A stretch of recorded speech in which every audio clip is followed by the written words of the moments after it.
All right, so we're gonna have a clapping compilation. yeah, legitimately. Hey, hey. All right.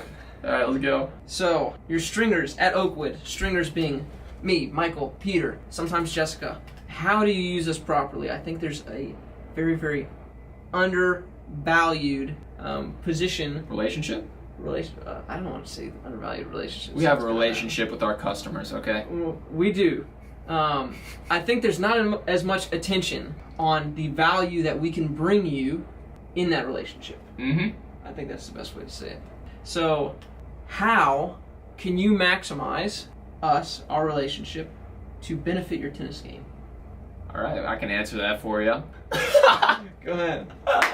Maximize our relationships. This is coming to the maximizing our relationship. Dr. So Love. you come to us with your rackets, right? And we, just as a heads up, we do keep track of your rackets, when you get them restrung, what type of string we use. We got your name paired up with that, so we know exactly, the date of when you came last. We know when you've been here. So essentially what we can do as stringers is we can help guide you and say, hey, last time we did this to your racket. Did you notice any changes? Did you feel more, was it comfortable? Was it powerful, more durable? Some things we can talk about, and we can keep an ongoing dialogue so that we are informed and you are informed of how these changes affect your game.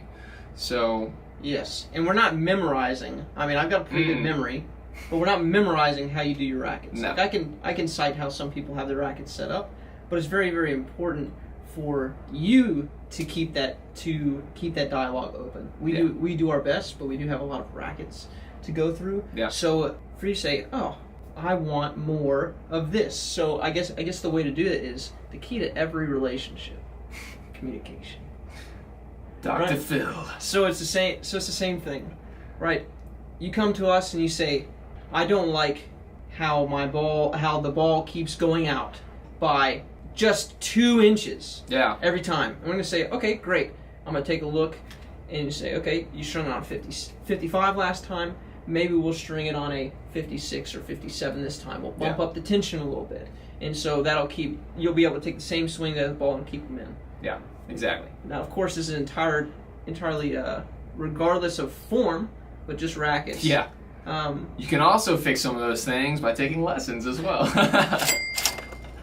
Yeah. Oh, man. So, use this. Describe the things that are happening in your game. Describe the things that you like, the things that you don't like, the different sensations that you feel. The thing about the strings is this is where, when the ball meets the strings, this is where you're getting all the information for your tennis game on. Mm-hmm.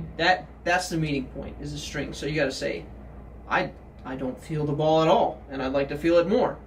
Great, we can find a way to do that, right? Or it just feels like I'm hitting with a brick. Any kind of descriptors that you can give us will really go a long way in us helping. Yeah. And then it's up to us and you to use our collective imaginations and find the stringing setup that really maximizes your game and what that is. Yeah. Yep. And hey, you also have the option of just not caring, which is True. fine too. Just have fun if you want to. If you just like the way that it's always been, we've got in our book, we've got people that say, hey, just string it like you usually do. Yeah, and we do it. Boom, and we do it, and we're there for you. Keep it consistent. Yeah. Consistency, also another relationship Yeah. key. Yeah. So this has been your 2-in-1 relationship goals stringing info episode. It's beautiful. Yes.